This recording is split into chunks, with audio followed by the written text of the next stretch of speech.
Hello, welcome back. In today's video, we are going to be doing 4 crafts for babies or toddlers that focus on St. Patrick's Day. So this first project we're doing is a cute little rainbow project that is a pot of gold at the end of it. And here I had already done Emmett's footprint and his little toe prints were a little off. So I cheated and used my pinky and my thumb to kind of help the footprint become whole again, essentially. So it's kind of cheating, but it'll be okay. And now I'm just using this stainless steel bowl to help the rainbow be more symmetrical and evenly spaced. I was going to use just this one bowl, but then I decided to use all 3 in this set because it just made it look better. When I'm finished drawing, right before I add marker or paint or anything, I like to erase the lines a little so I can still see them. But it's easier so that when you put marker or anything over them, you can't see the pencil marks through it. Next, I'm just using the appropriate rainbow colored Sharpies to add the colors in the spot on the rainbow where they would be. And I didn't have a thick yellow Sharpie, so I had to make do and just make it look like it was a thicker Sharpie. My intention is for Emmett to paint over this once it's done, so you won't be able to fully see the Sharpie marks anyway. And then once this is all done, I had to extend the rainbow just a little bit because I wanted to put a quote on the inside of the rainbow, but I didn't quite leave enough space to not have it cut off once it was all done.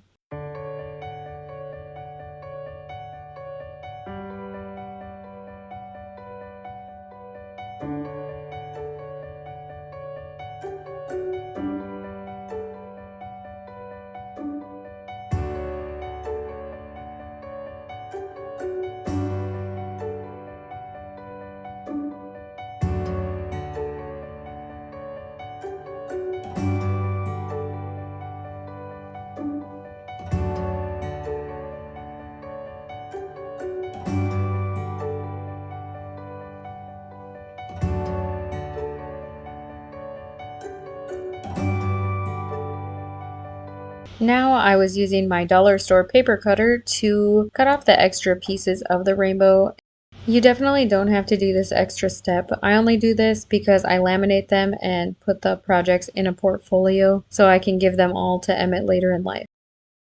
So now I was drawing on the gold in the pot at the end of the rainbow. So here I just drew on with the pencil where it needed to go, erased that little bit that I like to, and then traced it with the yellow marker. And I used 3 different yellow markers here. I tried to coil it to make it look like gold. You can't really tell on camera what it looks like and that it looks like the coins are gold or whatever. But up close, I made it coily so you could see a difference, at least for me.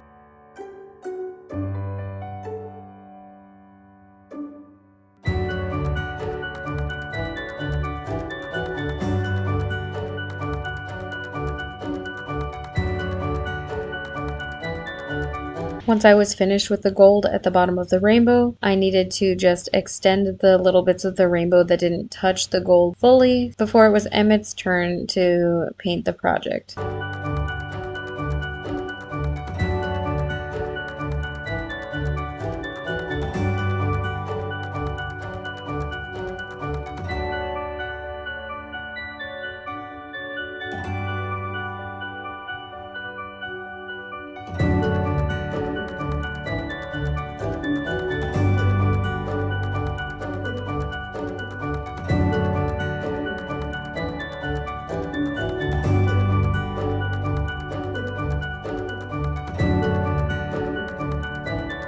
So now I just wanted to add a quick little quote underneath the rainbow before I let Emmett have at it. And so I didn't like it how I had written it at first, so I erased the whole thing and then I rewrote it. And then before I traced over it with the black marker, I just erased. So you could still see the pencil marks just a little bit, but that's all I would leave.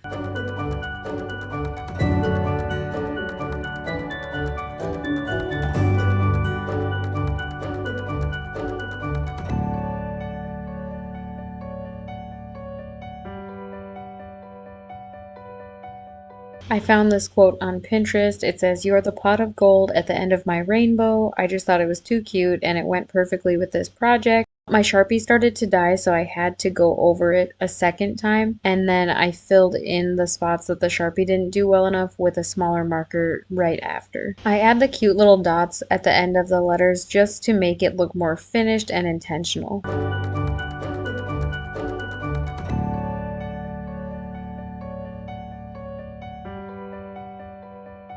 Once the marker is completely dried, I erase all of the pencil marks on the outsides just because I don't trace perfectly and I don't want it to be there forever. So I wait till the marker is completely dried because if you don't, it'll smudge the marker and it'll smear, it'll look sad, and you'll be disappointed. At least it is like that in my own personal experiences. Now I'm cutting up this sponge because it'll be easier for Emmett to stay along the lines of the rainbow if they're tiny and about the same size. So I just cut up enough so he can dip one in red, one orange, yellow, green, blue, and purple, and go along the rainbow from this egg carton. So he just dipped in the tips of these sponges into the colors that I had poured for him, and I had to help guide him along the lines of the rainbow a little bit just because he's not great at painting and he doesn't love it. So I helped him a little bit, as you have to help toddlers, and then I was just going to cut off the bottom of the art project so I could put some green paper underneath it. You definitely don't have to do this step, but I quite like it when it's fully finished like that. And to do this, you just get a piece of paper that coordinates with the project, you glue on the original project, and then you pat it down on top of the new color. Glue along the sides because it's never fully on there with what you glue. So once you're done with that, you cut around the edges and then your project is complete.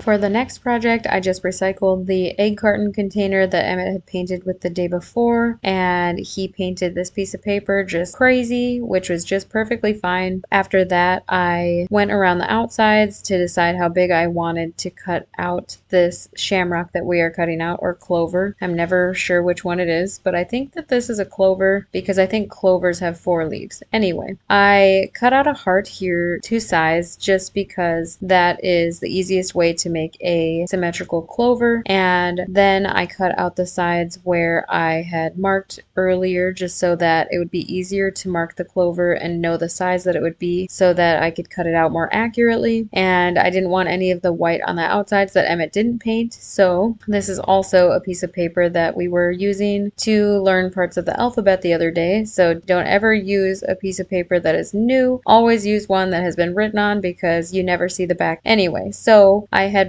used a random piece of paper I had cut off to section off the paper so I could put the hearts around to make the clover, and after that I cut out the clover. I first cut out all of the excess papers and then I cut out around the bits of the heart that are easiest for me. Since I'm right-handed, it's easier for me to go around the right side first and then come back around just to do the smallest possible cut I can do on the left side. It makes less errors that way and it's easier for me to do.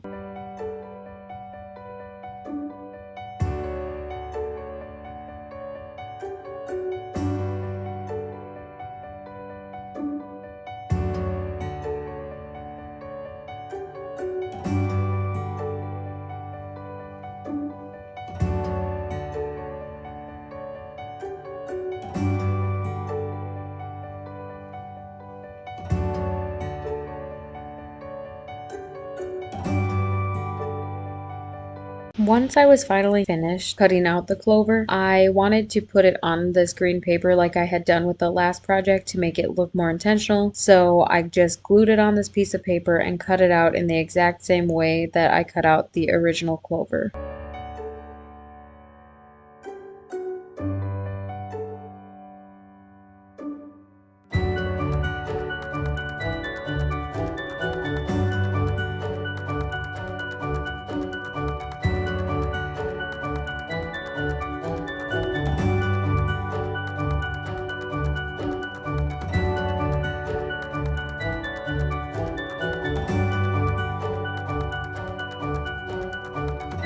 I decided against adding a quote to the front of this painting just because I liked that it was Emmett's abstract art and I just wanted to be able to look at that and be able to appreciate his tiny little art skills.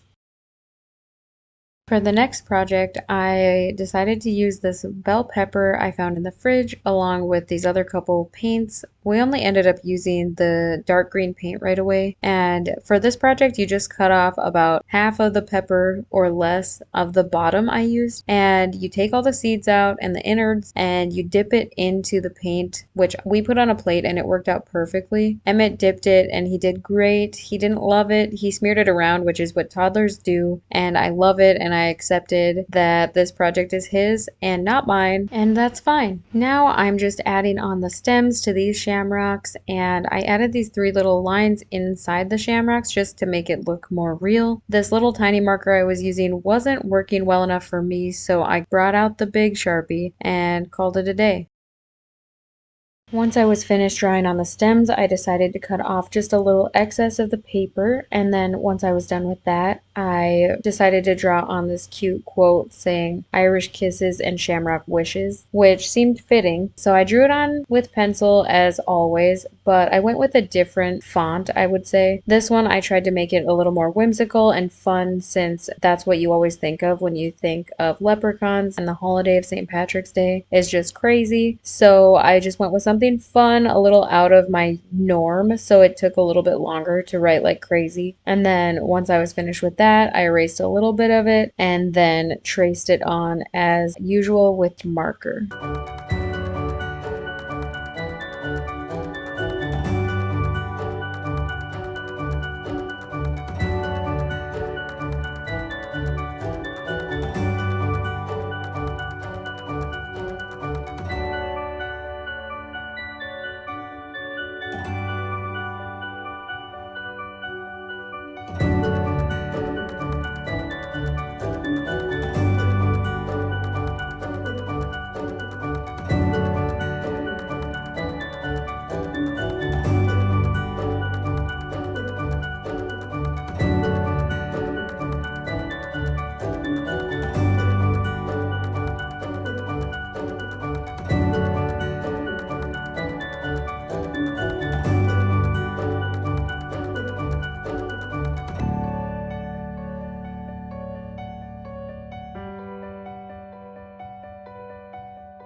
Once I was finished tracing the words with the marker, I decided to just use the 3 different sizes of markers to dot around the page. This just gives it a little more depth and makes it look a little less empty in the open spaces.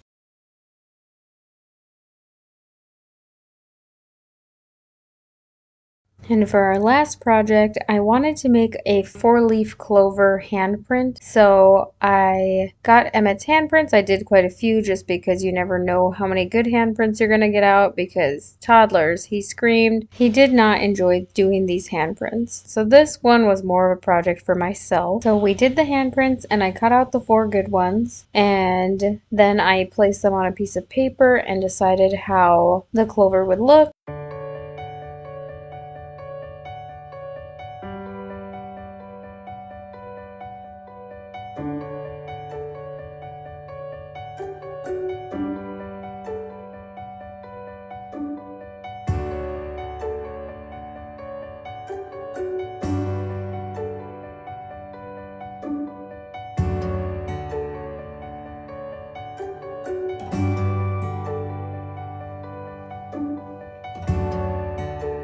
Once I decided where they were going to go on the piece of paper, I glued down the handprints, and once I glued them down, it was easier to visualize it, so I did the same thing that I did in the last clover project, and that was cut out the heart to the size of the handprint. I didn't want to cut any part of the handprint off, so I had decided to make this clover quite large. The size of this paper is the 12 by 12 scrapbooking paper. It's not exactly going to fit in my portfolio that I put all of Emmett's art projects in, but that is okay. Last year's shamrock didn't fit in there either.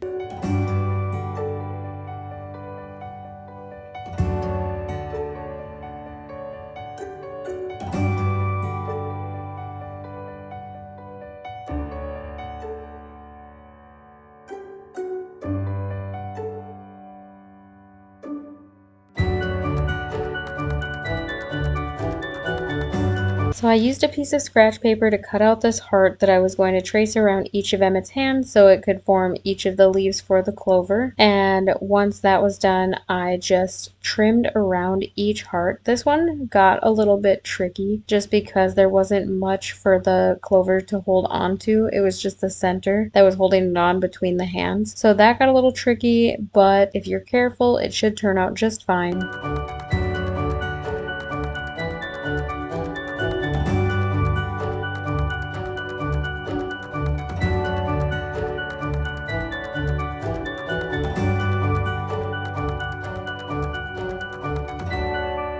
In between the hearts at the bottom, I just added a little stem for the bottom of the clover, and then I began to cut out just the right side of each heart and the middle just because that's easiest for me. I don't know if other people cut things out like I do, but it's just easier for me since I'm right-handed to cut off the right sides and then come back for the little bits and pieces.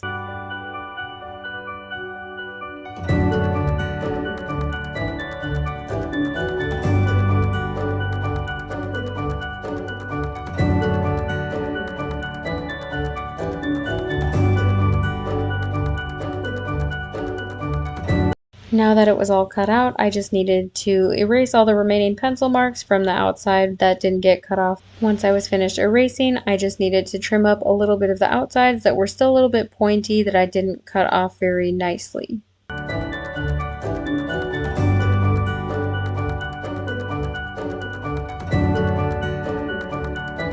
The final part of this clover was just to outline it, and last year I had made a footprint clover that is very similar to this one, and I didn't like the outline I had done, so I did multiple outlines just to soften how it looked, and I really liked how that looked on last year's, and so I decided to do it again on this one. So I did it with a light green, a dark green, and black.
I hope these types of projects inspire you to craft with your own children or other kids you know or work with. Thanks for watching, and I hope to see you again next time. Bye!